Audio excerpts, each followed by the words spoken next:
And finally, this brings us to intake manifolds. After people first see the big old HEMI valve covers, the next thing they notice will be the induction system. And there are a bunch of interesting ones out there. What fits may be a little confusing. As I mentioned in a previous video, the displacement wars were happening in the 1950s. During that time, the big three might produce an engine for a year or two, but it wasn't long before they increased the displacement. This resulted in Chrysler, DeSoto, and Dodge Gen 1 HEMIs all having tall and low deck versions dependent on the displacement. As the deck heights were raised, the distance between the intake surfaces on the heads increased. Generally, to compensate for this, the factory would cast up new manifolds that were wider. That's what Dodge and DeSoto elected to do. Dodge and DeSoto HEMI intake manifolds will interchange between low-deck engines within the brand, but they will not fit the tall-deck engines within the brand and vice versa. Chrysler took a different route when they designed the tall-deck 392 HEMI. Rather than making a wider intake, they elected to make the intake mating surfaces on the heads longer, which meant the intake manifolds would interchange between the 331, 354, and 392s.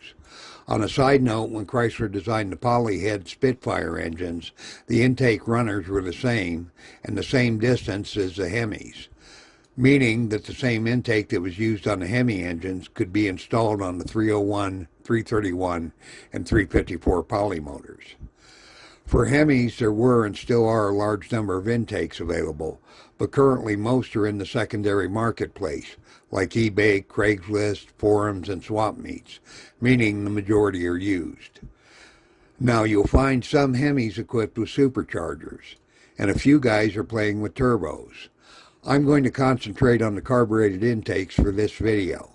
Besides the factory intake, over the last 70 years, there were lots of different aftermarket intakes produced for the Gen 1 HEMIs, mostly for Chrysler engines, but also a fair number for DeSoto and Dodge engines. A lot of times, these were short, limited production runs with only a few intakes built, so it's not unusual to come across something you've never seen. A lot of the Gen 1 HEMIs came from the factory with a single two-barrel manifold. Unless you're doing a restoration, most people want to upgrade to at least a single four-barrel. This intake is for a 51 through 54 331 HEMI. It's what is known as a wet intake, as coolant passages and the thermostat housing are cast into the intake. Now, all the early four-barrel intakes were a good to decent design, and they work well. However, there are a couple shortcomings with most of the factory intakes. First is the carburetor mounting. A lot of these were made for the smaller flange WCFB Carter carburetor, and the later AFB or Holly carbs will require an adapter, but those adapters are readily available. If you look close, you will notice the rust stains around the throttle plate openings. This corresponds to where the hole should be for a later carburetor. Now, the adapter plate will raise the throttle plates up high enough to work, as is, but at a minimum, those areas should be blended in with a die grinder so the incoming air has a smooth transition, or ideally milled out to the proper size. The other drawback to this intake is the weight. This intake weighs right around 70 pounds. A quick and relatively cheap way to put your HEMI on a diet is an aluminum intake. From 55 on, Chrysler started using a dry intake which didn't have the water passages or thermostat housing. These were a little lighter and the water flowed through the heads and out the thermostat with a crossover pipe at the front of the engine. From 55 through 58, Chrysler offered a couple dual quad intakes for the firepower HEMIs. This design is a single plane design and works well with adapter plates and later carburetors. There were also a factory dual quad intake for the tall deck DeSoto engines, and Dodge also had dual quads available for their tall deck 325.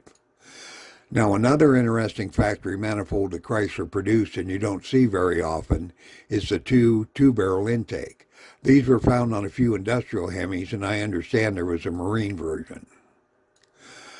One thing to look out for with the factory intakes, at least on the Chrysler HEMIs, is the heat crossover passage that runs between the heads and the intake manifold and passes exhaust gas through the heat chamber at the bottom of the manifold. There were two sizes used. The large port that in my experience is normally found on passenger car engines, and the small port which is normally found on the industrial or truck engines. If you happen to use an intake with a large crossover port on the head and a small crossover passage in the intake, and use the intake gasket set for the small port crossover, it will blow out the first time you fire the engine up. Ask me how I know. The cure for this one was to use the intake gasket for the large port crossover. When you get into aftermarket intakes, there's actually not a lot currently in production. Now this seems to come and go in cycles. When the demand is high enough, manufacturers seem to dig out their old molds and do a limited production run. This is Hothead's single 4-barrel aluminum intake that is available. It's a good dual plane design, and I'm currently using one of these on an engine I just built. I chose this one in anticipation of eventually going to throttle body fuel injection at some point. Hotheads also currently has single 4-barrel manifolds for the DeSoto low and tall deck engines, and a pretty wide selection of single and multiple carb intakes for the Dodge HEMIs. On the secondary market, aftermarket Chrysler intakes are usually pretty easy to find, and Dodge and DeSoto intakes occasionally turn up. Dual quad intakes by a variety of manufacturers are still out there in both single and dual plane designs. 2-barrel carbs were and are popular for the early HEMIs. It just depends on how many you want to use. Besides the factory single 2-barrel and dual 2-barrel intakes, there were a lot of aftermarket tri-power intakes made. 3 not enough? How about 4? This style manifold was even made for Dodge and DeSoto HEMIs. Still not enough? How about 6? More? How about 8?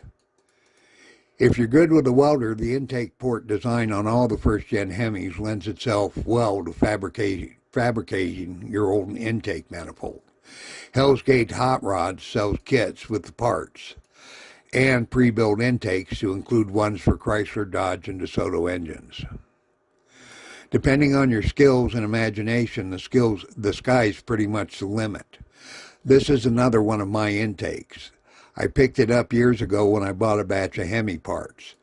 It was originally set up for 3-bolt Strombergs, and I built some adapters and converted it to Rochester 2G carbs. It actually started out as a lowly cast iron 2-barrel industrial intake. I figure it was probably converted sometime back in the 60s. Whoever did the work did a beautiful job, and even maintained the integrity of the dual plane design. It was basically small sections of steel pipes braced to the cast iron intake after the holes were milled for the added sections. I actually ran this on my 57 Plymouth for about 12 years until I switched over to dual quads.